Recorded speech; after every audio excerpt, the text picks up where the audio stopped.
S V ह्या YouTube चॅनलवरती तुमचं हार्दिक अभिनंदन. तर आजचं एक अशी महत्त्वाची मोटिवेशन स्टोरी घेऊन येत आहे मी, एक आजोबाची आणि त्याच्या नातवंडाची.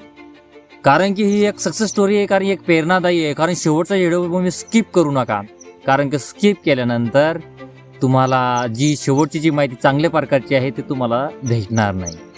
तर एक आजोबा असतो आणि एक नातू असतो त्याचा, आणि नातवंड आणि आजोबामध्ये असं होत असतं की ज्यावेळेस नातूला असं वाटतं आपल्याला काहीतरी मोठं बनायचंय, त्याला काहीतरी मोठं बनायचं, तो आजोबासोबत जातो आणि आजोबाला म्हणतो की बाबा मला मोठं बनायचं आहे, यासाठी तुमच्याकडे काही सूत्र आहे का, काही फॉर्म्युला आहे का? तर आजोबा म्हणतो फॉर्म्युला तर आहे माझ्याकडे, पण तुला एक उदाहरण देतो. आणि मग आजोबाने मुलाला काय सांगितलं, चला आपण आता एका नर्सरीमध्ये जाऊ आणि दोन झाडं घेऊ.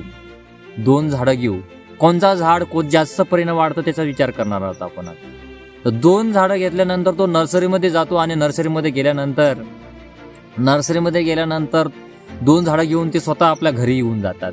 घरी आल्यानंतर एक झाड आता त्याला विचारतो, नातवाला विचारतो की बाळा हे झाड आता एक घरामध्ये लावायचं आपल्याला आणि एक झाड हे घराच्या बाहेर लावायचं आहे, तर कोणतं झाड जास्त वाढलं पाहिजे असं त्याला प्रश्न. कारण की त्याला कळलंच नाही नेमकी आजोबाने आपल्याला फॉर्म्युला सांगितलं नाही, हे काय करताय आजोबा.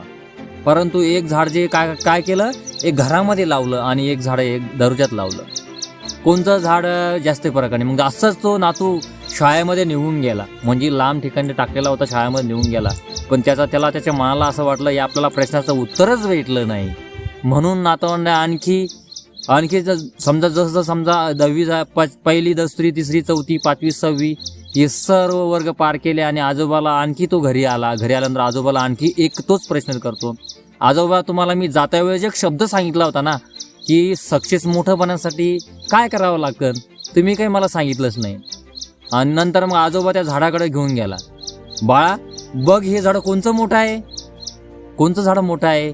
बाळाला दोन्ही झाड दाखितले आजोबाने, आणि आजोबाने दोन्ही झाडं दाखल्यानंतर जे मोठं जे बाहेर झाड होतं ते अफाट असं मोठ्या प्रकाराने झाड झालेलं होतं, आणि जे घरामध्ये झाड होतं ते झाड अतिशय छोटंसंच राहिलं होतं. तर छोटंसं राहिलं असताना मग नंतर त्याला विचारतो झाड कोणतं मोठं झालं. तर आजोबाला तो सांगतो, आजोबा विचारतात त्याला की झाड कोणचं मोठं झालं. तर मोठं झालं कोणतं, तर बाळाला ते घरातलं झाड ते छोटं वाटलं. आजोबा विचार करतो, आजोबाच्या प्रश्नाला उत्तर बाळा देतो, म्हणजे नातू देतो. आणि कोणतं झाड मोठं झाल्यानंतर बाळा सांगतो हा दरवाजातलं ते झाड आहे. कारण की त्या झाडाने ऊन वारा सहन केलेला आहे, पाऊस वारा ऊन वारा जसं सहन करे तो झाड कडकातून मोठं झालं होतं. आणि ज्या झाड जे घरामध्ये होतं ते घरामध्ये असून त्याला ऊन नव्हतं, वारा नव्हतं, म्हणजे बाजूला काही त्याला त्रास नव्हता, पण तो झाड मात्र छोटंसं राहिलं. ज्याच्यातून आपल्याला काही सांगायचं पडतं, झाडाचं उदाहरण तुम्हाला यासाठी देत आहे कारण ज्या माणसाला समजा ऊन वारा जे रट्टे घट्टे लागत असतात, त्याच्या आयुष्यामध्ये अडचणी येत असतात, त्या अडचणी त्याला पुढे घेऊन जात असतात. असंच तुम्हाला या व्हिडिओमध्ये सांगण्याचा मला प्रयत्न करत आहे. कारण ज्या झाडाला ऊन वारा लागलेला होता ते झाड अफाट असं मोठ्या प्रकारे दिसत होतं. आणि आजोबा त्या नातूला विचारतात आता कोणचं झाड जास्त सक्सेस झालेलं आहे. तो नातू म्हणतो की हे मोठं झाड सक्सेस झालेलं आहे, कारण की याने ऊन वारा सहन केला, त्याला ऊन लागलं होतं, पावसाच्या टायमामध्ये पाणी लागलं, वारा लागला, आणि अशा प्रकारे त्याला संकटामध्ये सामोरं जात असतो, संकटामध्ये त्याने फेस केलं. अशा अडचणी असाच प्रकार आपल्या जिंदगीमध्ये सुद्धा रिलेटेड आहे.